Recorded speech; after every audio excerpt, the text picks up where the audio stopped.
वृंदावन विहारी लाल की जय। राधा रानी की जय। श्री गुरुदेव भगवान की जय।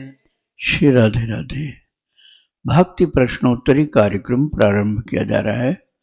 आइए हम भक्ति संबंधित प्रश्नों को श्रवण करें। श्री राधे राधे गुरु जी, आपके श्री चरणों में कोटि कोटि दंडवत प्रणाम। प्रश्न है, मैं राधा नाम जप करती हूँ, अगर इसको माला से आसन पर करूं तो कितनी माला करनी चाहिए? माला से आसन पर भी कर सकते हैं और बिना आसन के भी जप कर सकते हैं। प्रभु का नाम है ये। नाम जप करने के लिए आसन आवश्यक नहीं होता है, लेकिन आसन से भी करना चाहें तो कर सकते हैं। माला जितनी अधिक से अधिक आप कर लें उतना ही कल्याणकारी है। इसमें अधिक की कोई सीमा नहीं होती है। कम से कम एक माला, अधिक तो चाहे आप कितना ही करो, सैकड़ों हजारों माला करो। राधे राधे। इनका दूसरा प्रश्न है, प्रभु का नाम कॉपी पर लिखने के लिए बिस्तर पर बैठ के लिख सकती हूँ? हाँ, बिस्तर आपका साफ सुथरा है, अशुद्ध नहीं है, तो आप जरूर बैठिए, लिखिए। राधे राधे। इनका अगला प्रश्न है, हनुमान चालीसा का पाठ दिन में 12 बजे के बाद कर सकते हैं क्या? गृह कार्य में देरी होने से ऐसा मतलब लेट कर सकते हैं 12 बजे के बाद? हनुमान चालीसा का पाठ चाहे जब चाहो तब करो। बस ये है कि कोई गंदा खान पान नहीं होना चाहिए और वस्त्र आदि शुद्ध होने चाहिए। राधे राधे। इनका आखिरी प्रश्न है, घर में अशांति है, क्लेश नहीं हो, उसके लिए क्या उपाय करें? क्लेश नहीं हो इसके लिए आवश्यक होता है मौन रखना। मौन रखने से ही क्लेश से बचोगे, और यदि मौन नहीं रखेंगे तो नहीं। देखो, लड़ाई करने के लिए कम से कम 2 व्यक्ति तो बोलने वाले चाहिए। अब एक व्यक्ति नहीं बोलता होगा, दूसरा कहाँ तक बोलेगा? थोड़ी देर बाद चुप हो जाएगा वो। दोनों बोलते होंगे तब तो लड़ाई का अंत नहीं, चलता ही रहेगा। श्री राधे राधे। प्रश्न है गुरु जी, मेरे पास अपनों का सहयोग नहीं है और बहुत छोटी बात पर झगड़ा करते हैं। संतान नहीं होने के कारण मुझे पति और ससुराल वाले सबके सामने बहुत अपमानित करते हैं। पति बहुत क्लेश करते हैं और कोई सहयोग नहीं है। मेरे पति की बहनें और मेरी माँ मुझे अपशब्द कहते हैं और श्राप देते रहते हैं। मुझे डर है कि कुछ लोग नकारात्मक शक्ति का भी उपयोग कर रहे हैं। गुरुदेव भगवान, मुझे कोई रास्ता नहीं दिख रहा है। मुझे इस डर और निराशा की जिंदगी से बाहर निकालने की कृपा करें। आप खूब भजन करो, भगवान का नाम जप करो, रात दिन करो, रात दिन करो। भक्त चरित्र और भगवान का चरित्र सुनो। नकारात्मक शक्ति आपके ऊपर काम ही नहीं करेगी। जो करेगा ना उसी की खोपड़ी पर जाकर उल्टा गिरेगी। यदि आपके अंदर भक्ति होगी तो वो मारण शक्ति प्रयोग करेगा तो वो मर जाएगा, तो आप नहीं मरोगे। वो लौट करके मारण शक्ति उसी के सिर पर जाएगी। तो आपके अंदर पावर होना चाहिए भगवत भक्ति का। आपको उससे झगड़ा नहीं करना पड़ेगा। उसके द्वारा प्रयोग किए गए जितने भी शक्ति के प्रयोग होंगे सब उल्टा उसके ऊपर जाएंगे। श्री राधे राधे। इनका आखिरी प्रश्न है, प्रतिकूलता में मेरा मन जाप में नहीं लगता और बहुत कम हो जाता है, जिसके लिए मुझ पर आप कृपा करें। प्रतिकूलता में मन न लगे तब भी आपको लगे रहना है। मन आपको धोखा देना चाहता है। मन आपको धोखा देना चाहता है। दूसरे प्रतिकूल वाले धोखा कम दे रहे हैं, मन ज्यादा धोखा दे रहा है। आप नहीं मन लगता है तब भी जप करते रहो, तब आपकी विजय हो जाएगी। और आप कहोगे मन नहीं लगता है इसलिए नहीं करेंगे, तो फिर हार हो जाएगी आपकी। राधे राधे। प्रवीण जी हैं, इनका प्रश्न है, भगवान पत्नी मासिक धर्म के दौरान भोग नहीं बनाती, मैं ही करता हूँ, लेकिन भगवान एक ही घर में बच्चों के साथ रहने में वस्तु स्पर्श हो जाती है, तो भगवान भक्ति में इस स्पर्श और अस्पर्श को कितना ध्यान रखना है? पत्नी किन किन वस्तुओं को स्पर्श नहीं कर सकती? आप इस चक्कर में मत पड़ो। अरे इतनी ज्यादा क्या गंदगी उसकी हो गई कि कुछ स्पर्श ही नहीं कर सकती। संसार में रहोगे तो शरीर में रहना पड़ेगा, और शरीर में इतनी अशुद्धियां होती ही हैं। मल मूत्र त्यागते हो कि नहीं? ऐसे समझ लो एक प्रकार की अशुद्धि है, इससे ज़्यादा गंदगी थोड़े ही है। तो जैसे सभी अशुद्धि का निवारण होता है, उसी प्रकार उस अशुद्धि का निवारण होता है। ज़्यादा कर्मकांड में मत पड़ो, बस भक्ति में लगे रहो। राधे राधे। इनका दूसरा प्रश्न है, भगवान कुछ नेचुरल साबुन ऐसे आते हैं जिनमें वो तुलसी एक्सट्रैक्ट डालते हैं, तो क्या एक वैष्णव उनका प्रयोग स्नान के लिए कर सकता है? हाँ, आप उसको भगवान के कार्य में ले सकते हैं। जैसे कि भगवान का कपड़ा धोना है या ठाकुर जी को स्नान कराना है, भगवान की सेवा में जा रहे हो, अपना हाथ धोना है, तो आप प्रयोग कर सकते हो। शुद्धता की जगह पर, अशुद्धि के जगह पर उसको प्रयोग नहीं करना, अपवित्र स्थान पर नहीं लगाना, इतना ध्यान देना। राधे राधे। इनका अगला प्रश्न है, भगवान मैं एक शिक्षक हूं और सुबह 10 बजे से रात को 7:30 बजे तक पढ़ाने में व्यस्त रहता हूं, तो भगवान अगर मुझे रात्रि के एकांत में भजन करना हो तो मेरे लिए क्या उचित रहेगा? 10 बजे सोकर 3 बजे जग जाना या फिर रात 1 बजे तक जागना और फिर 6 बजे उठना सुबह में? निद्रा कम आए और खूब भजन हो, इसके लिए किन बातों का ख्याल रखना चाहिए? इसके लिए आपको ही अपनी सुविधा पर विचार करना पड़ेगा। बात यह है ना कि कोई ऐसा नियम नहीं होता है जो सभी के ऊपर लागू हो जाए। इसलिए ये YouTube तो सार्वजनिक है ना, सभी के लिए है। तो हम जो नियम बताएंगे कई लोगों के लिए नहीं लागू पड़ेगा, तो ये व्यक्तिगत मामला है। किसके लिए किस समय अनुकूल पड़ता है उसके अनुसार करो। जप लक्ष्य है कि हमारा जप खूब ज्यादा हो, भक्तों का चरित्र, भगवान का चरित्र खूब सुने। इसी लक्ष्य को प्राप्त करने के लिए आपको लगे रहना है। अब आपको किस समय उपयुक्त समय होगा ये तो आपको समझना होगा। राधे राधे। देहरादून सिंह गुरु जी, इनका प्रश्न है, भक्ति शास्त्र में 5 भाव बताए गए हैं, शांत भाव, दास्य भाव, सख्य भाव, वात्सल्य भाव और माधुर्य भाव। कोई व्यक्ति कैसे सच्चाई से यह समझ सकता है कि उसका श्री कृष्ण के प्रति कौन सा भाव है, बिना कल्पना या गलत धारणा के? क्या जीव का श्री कृष्ण के साथ किसी विशेष भाव में एक निश्चित और शाश्वत संबंध होता है? यदि उसके पिछले जन्म की साधना होगी तो वही अच्छा लगेगा जो उसका भाव है, और यदि पिछले जन्म की साधना नहीं है तो आप उसका निश्चय कर सकते हैं। जैसे आप जो पसंद है वो कर सकते हैं, और पिछले जन्म की साधना होगी तो उसके अलावा दूसरा आप कर ही नहीं पाएंगे। श्री राधे राधे।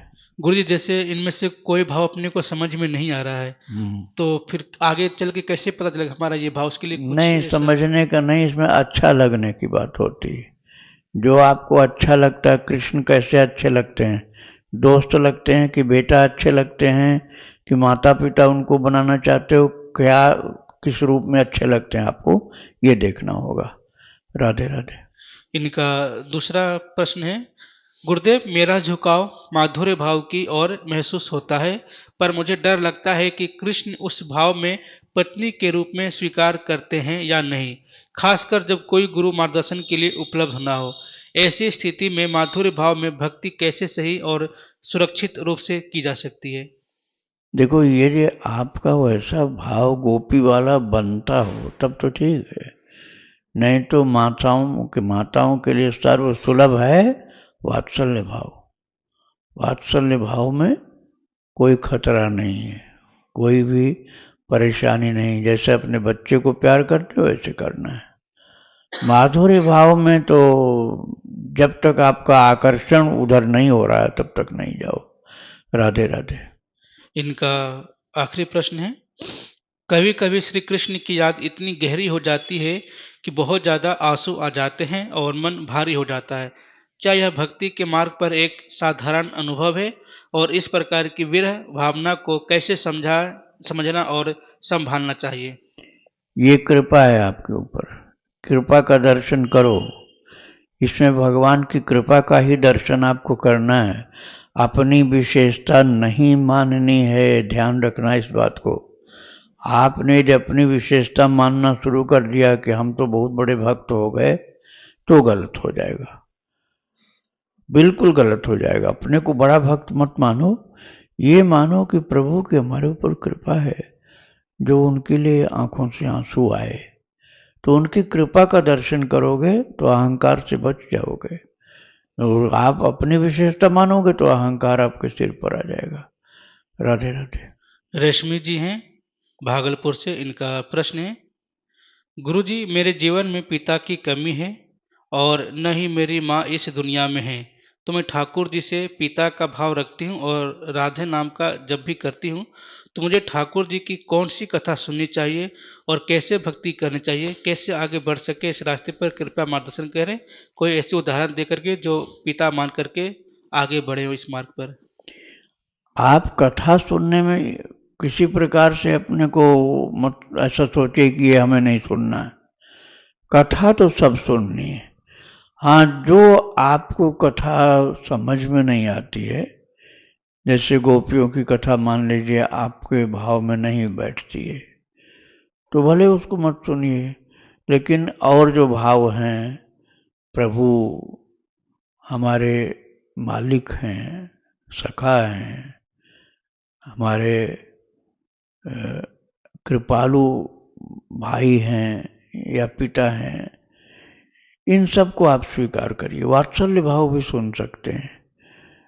माधुर्य भाव में यदि मन नहीं जाता है तो भले नहीं सुनो, लेकिन उसको अपने लिए न मानकर उन्हीं के लिए सुन सकते हो। जैसे मीरा जी का चरित्र है, अब उसमें अपना प्रवेश मत करो। आप यदि आपको उतना नहीं पसंद आ रहा है तो मीरा जी का जीवन चरित्र तो अब मीरा जी के लिए, अर्थात उनका कितना महिमामय चरित्र था, उस भाव से सुनना चाहिए। राधे राधे।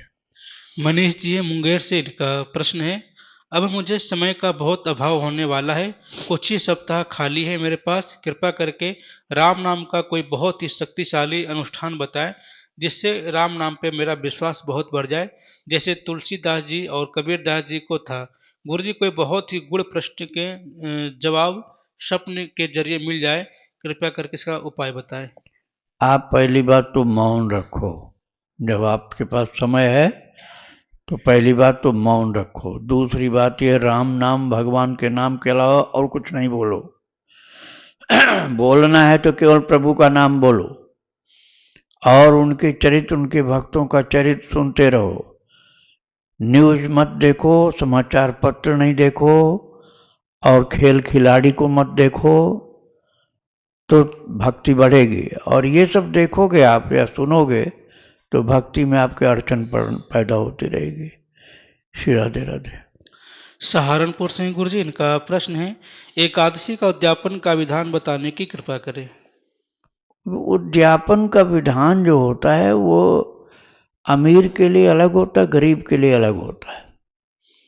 जो एकदम गरीब आदमी जिसके पास कुछ है ही नहीं, उसके लिए तो यही है कि आप भगवान के चरणों में पड़ जाओ, जो भी कुछ आपके पास थोड़ा सा भोग लगाने की चीज़ है वही अर्पण कर दो, और कह दो, प्रभु अब मुझसे नहीं व्रत हो पा रहा, मैं आपके चरणों में ही अर्पण करके उद्यापन कर रहा हूँ। हो गया उद्यापन आपका। और आपके पास यदि पैसे हैं तो कम से कम 26 भगवत भक्तों को निमंत्रित करो एकादशी को, और उनको प्रसाद पवाओ आप फलाहार का, और वस्त्र, कोई पात्र और दक्षिणा ये भेंट करो।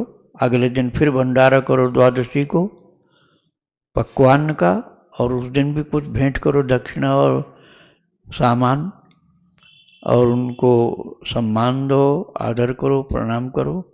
जितना कुछ खर्च कर सकते हो उतना करना चाहिए, अधिक से अधिक करना चाहिए। यदि भगवान ने आपको पैसे दिए हैं तो खूब उत्साह के साथ करना चाहिए इस कार्यक्रम को। राधे राधे। इनका दूसरा प्रश्न है, यदि पति की इच्छा से भ्रूण हत्या हो तो दोषी कौन माना जाएगा, किसे पाप लगेगा। दोनों दोषी माने जाएंगे, पति और पत्नी दोनों दोषी माने जाएंगे, इसमें कोई बच नहीं सकता है। भ्रूण हत्या तो बहुत भयंकर पाप है और दोनों को ही इसकी सजा मिलेगी। इसलिए इस पाप में दोनों बराबर के हिस्सेदार हैं, कोई कम नहीं है। इससे दूर रहो, इससे बचो।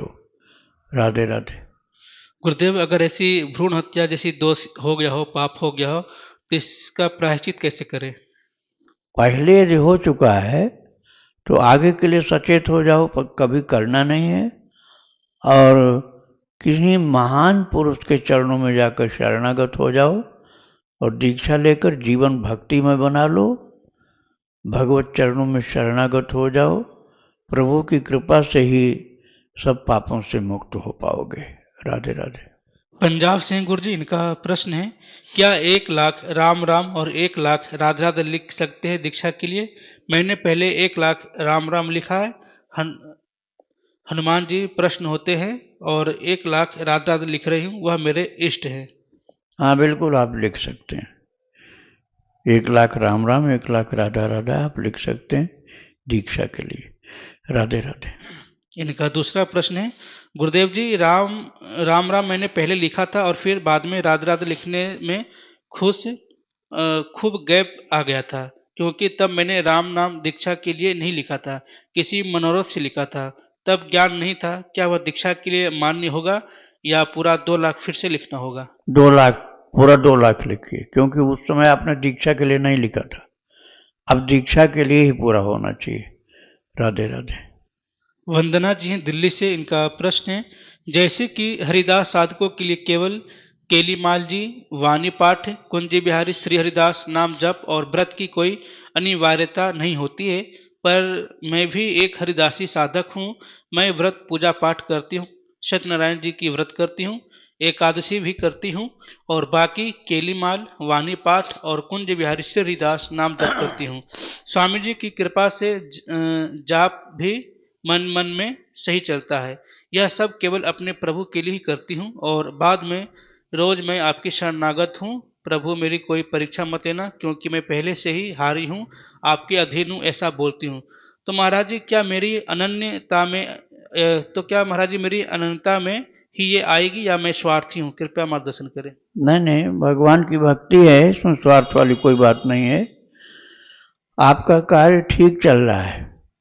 भक्त नामावली का भी, भक्त नामावली भक्ति आश्रम, या आप यूट्यूब पर डालो भक्त नामावली भक्ति आश्रम, तो इसको भी आप सुबह शाम श्रवण करिए, पाठ करिए और प्रभु का नाम जप करिए। भक्तों का चरित्र जरूर सुनिए और जो आप पाठ कर रहे हैं वो भी ठीक है। राधे राधे। इनका दूसरा प्रश्न है, घर की जो भी परेशानी होती है, चाहे हारी बीमारी हो या पैसे से संबंधित या मेरे बच्चे जो मानसिक तनाव देते हैं उनसे संबंधित, सारी अपने आराध्य को ही बताती हूँ और बोलती हूँ कि तुमको ही सब ठीक करना है, क्योंकि मैं आपके ही अधीन ही हूँ। तुम ही रास्ता बनाओगे मेरे लिए।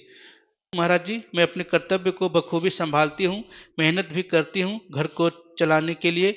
जिस समस्या पर मेरा बस नहीं होता है तो अपने हाथ खड़े करके अपने प्रभु के सामने कह देती हूँ, आपको ही करना है जो भी मेरे लिए सही हो। कृपया मेरे मन को स्थिर दीक्षा दीजिए। आप सही कर रहे हैं। भगवान जब अपने हैं तो भगवान से ही कहा जाएगा। भगवान ही जब अपने हैं तो सब कुछ तो उन्हीं से कहा जाएगा। इसलिए इसमें कोई गलती नहीं है। जो भी परेशानी है, जो भी अपने मन की बात है, सब कहना चाहिए। राधे राधे। प्रश्न है गुरु जी, अगर हमें किसी मंत्र का मानसिक जप करना हो और हमसे स्पष्ट ना हो पा रहा हो, तो क्या उस मंत्र को ईयरफोन में प्ले करके उसको ध्यान से सुने और ध्यान करें तो वो मानसिक जप माना जाएगा? नहीं, ऐसे नहीं करना। आपसे जैसे बन रहा वैसे करो। सुनने मात्र से जप नहीं हो जाता है। जिस प्रकार से जैसे जितना बन रहा है उसी प्रकार से वैसे करते जाओ। राधे राधे। प्रश्न है गुरु जी, क्या प्रातः काल यदि बैठ के माला करने में उबासी या निद्रा आदि व्यवधान डाले तो क्या हम टहलते हुए भी माला कर सकते हैं क्या? दोनों का प्रभाव एक ही बराबर है? और यदि माला जप करते समय हल्की हल्की फुसफुसाहट से सुनाई दे जाए, मंत्र के अक्षर नहीं अपने मुख से, तो क्या ये सही है? क्योंकि मन बहुत जल्दी भागता है। यदि मन में करें तो और चिंतन चलने लगता है, इसलिए क्या ऐसा करना सही है? जैसे उबासी आने लगती नहीं आती वो चल बिल्कुल फिर। ठीक है, एकदम ठीक है, आप करते रहिए। टहलने में कोई गलत नहीं है, बस जूता चप्पल पहन के नहीं करना। अपने घर में या जहाँ तुमको ठीक समझ में आता है उस जगह नंगे पैर घूमो। और मंत्र जपना है तो नंगे पैर ही घूमना होगा, नाम जपना है तो जूता चप्पल भी पहन सकते हैं। श्री राधे राधे। भूमिका पटेल जी हैं गुजरात से, इनका प्रश्न है, "म, मैंने लास्ट 6 मंथ से नाम जप करना शुरू किया। मेरा बेटा ओम का नाम जप करता है, क्या यह सही है? क्योंकि मैंने सुना है कि ओम का उच्चारण बिना गुरु दीक्षा के नहीं कर सकते हैं। बेटे की एज 10 साल है, तो क्या वह ओम नाम का जप कर सकता है या दीक्षा लेना पड़ेगा इसके लिए? भाई दीक्षा की बात बोलते हैं तो आप दीक्षा उसको दिलवा दो, और नहीं तो सीधा सीधा राम राम बुलवाओ। काहे कि ओम की इस समस्या में उलझते हो कि करना है कि नहीं करना। राम राम तो कोई कभी भी बोल सकता है, गंदा से गंदा शरीर हो, कभी न नहाया हो महीनों सालों, तब भी बोल सकता है। कंधे पर मुर्दा हो तब भी राम नाम सत्य बोल सकते हैं। राम नाम में कोई पाबंदी नहीं है। तो जिसमें पाबंदी क्या वही बोलना जरूरी है। जिस चीज में पाबंदियां लगी हैं उसको बोलने की क्या आवश्यकता है, जिसमें छूट है वो चीज बोलो। राधे राधे। इनका दूसरा प्रश्न है, एकादशी के दिन सूर्य निकलने से पहले पानी पीना ठीक है या नेक्स्ट मतलब दूसरे दिन ही पीना चाहिए और कब पी सकते हैं? कृपया मार्गदर्शन करें। भगवान को भोग लगा करके कभी भी पी सकते हो। बिना भोग लगाए पीने में ही बाधा है, भोग लगा के पी सकते हो। राधे राधे। गुरुदेव कृपया एकादशी का पूर्ण नियम बताने की कृपा करें। एकादशी का तात्पर्य होता है 11 इंद्रियां, 5 कर्मेंद्रियां, 5 ज्ञानेंद्रियां, 5 5 10 हो गया, और मन मिला लो एक मन, तो हो गए 11। 11 को ही एकादश बोलते हैं। संस्कृत में 11 को एकादश बोलते हैं। एकादशी का मतलब है 11 इंद्रियों का संयम। अब ये 11 इंद्रियों का संयम, 5 कर्मेंद्रिय, 5 ज्ञानेंद्रिय और मन का संयम, ये एकादशी हो गया। अब उसके संयम के लिए ही आहार का संयम है, और भगवान का जप करना है, और भगवान के चरित्र, भक्तों के चरित्र सुनने हैं। और यदि दिन में आप खूब खूब ज़्यादा जप करो तो रात में थोड़ा कम भी जगने से काम चल जाएगा, और रात में थोड़ा दिन में आराम करते हो तो रात में जागरण करो, तो रात्रि जागरण का बड़ा महत्व होता है। श्री राधे राधे। इनका आखिरी प्रश्न है, गुरुजी मैं पूरे साल की एकादशी निर्जला करने की चालू की है, तो क्या इसमें बाथरूम जाने के बाद कुल्ला कर सकते हैं? शुद्धि के लिए मुंह में पानी डालना पड़ता है, पर वह पानी दूसरी क्रियाओं के लिए उपयोग नहीं करती हूँ, और ऑफिस से आने के बाद रात को फेस वॉश करती हूँ, पर वह पानी थोड़े मुंह में जाता है, बॉडी में नहीं जाता है, तो क्या यह ठीक है? हाँ ठीक है, वो तो कुल्ला करने के लिए है ना, पीने के लिए थोड़ा ही है। तो यदि ये निभ जाए तो बहुत अच्छा है, लेकिन ये ध्यान रखना कि भजन का महत्व निर्जल से भी ज़्यादा होता है। निर्जल रखना अच्छा है, किंतु भजन बिगड़ता है। मान लो जैसे गर्मी का टाइम आएगा जब मई जून जुलाई ऐसे में, और आपने पानी नहीं पिया और कहीं डिहाइड्रेशन के शिकार हो गए, भजन भी छूट जाएगा। उससे अच्छा पानी पी लो और खूब भजन करो। तो इस बात को समझ करके जितना संभव हो उतना ही करना। अगर ज़्यादा कड़ाई करोगे तो भक्ति में बाधा पड़ जाए कहीं। राधे राधे। सुनीता जी इनका प्रश्न है, गुरुदेव मैं एक गृहस्थ महिला हूँ और 2 बच्चे भी हैं मेरे। गुरुदेव कभी कभी सत्संग का इतना ज़्यादा असर होता है कि कृष्ण प्रेम में विरह होकर के मैं पागल हो जाती हूँ, कुछ भी करने की इच्छा नहीं होती है। लगता है सब कुछ त्याग करके धाम वास करूँ, ठाकुर जी खूब भजन करूँ, ठाकुर जी को प्राप्त करूँ। समय निकलता जा रहा है, पर बाद में बच्चों का भी ध्यान आता है कि मेरे बाद फिर बच्चों का देख रेख कौन करेगा, कहीं पति मेरे वियोग में कहीं व्यभिचार न करने लग जाए, तो क्या इसका मुझे अपराध लगेगा और मैं कैसे अपने आप को सामान्य स्थिति में रखूं? हाँ, आपको थोड़ा सा संयम यही रखना पड़ेगा कि धाम में आना है तो 1 दिन 2 दिन के लिए आओ और फिर उसके बाद घर में जाके भजन करो। अभी तुम्हारे ऊपर ये जिम्मेदारी पति और बच्चों की है, तो उसके हिसाब से एडजस्टमेंट करना पड़ेगा। भक्ति भी करनी है और उस सेवा कार्य को भी करना है। श्री राधे राधे। इनका कहना है गुरुजी कि जब सत्संग से दूर होती हूँ, भजन कम करती हूँ, तब तो घर परिवार में मन लगता है और भक्ति में लगती है, पर उतना नहीं जितना पहले करती हूँ या रोजाना करती हूँ। लेकिन जब हृदय से अंदर से ज़्यादा सत्संग सुनती हूँ या भजन करती हूँ, तो मन बिल्कुल वैराग्य हो जाता है, संसार से बिल्कुल हट जाने की इच्छा होती है। तो ऐसे में क्या सत्संग सुनती रहूं, भजन करती रहूं अनन्यता से, या फिर उसी हिसाब से करूं जिससे कि बैलेंस बना रहे, भगवान में भी मन लगा रहे और परिवार में भी? नहीं, परिवार में मन नहीं लगाना, परिवार में केवल तन लगाना है। परिवार में केवल तन लगाना, मन नहीं। परिवार जैसे जैसे अस्पताल में नर्स लोग बच्चे संभालती हैं ना, लेकिन उनको बच्चों से कोई मोह नहीं होता। अपने घर के बच्चों से तो मोह होता है, अस्पताल में जो पेशेंट्स होते हैं उनके बच्चों से नर्स को मोह नहीं होता है। केवल उनको दवाई देना, संभालना, इतना ही काम है। वो घर गई हैं और फिर बच्चों की याद भूली, अपने बच्चों की याद नहीं भूलती हैं। ऐसे ही आपको तन लगाना, परिवार में मन नहीं लगाना। मन तो भगवान में लगाना, तन शरीर को, तन को परिवार में संयुक्त करना ही पड़ेगा, मन को नहीं, केवल तन को। राधे राधे। वृंदावन बिहारी लाल की जय। राधा रानी की जय। श्री गुरुदेव भगवान की जय। श्री राधे राधे।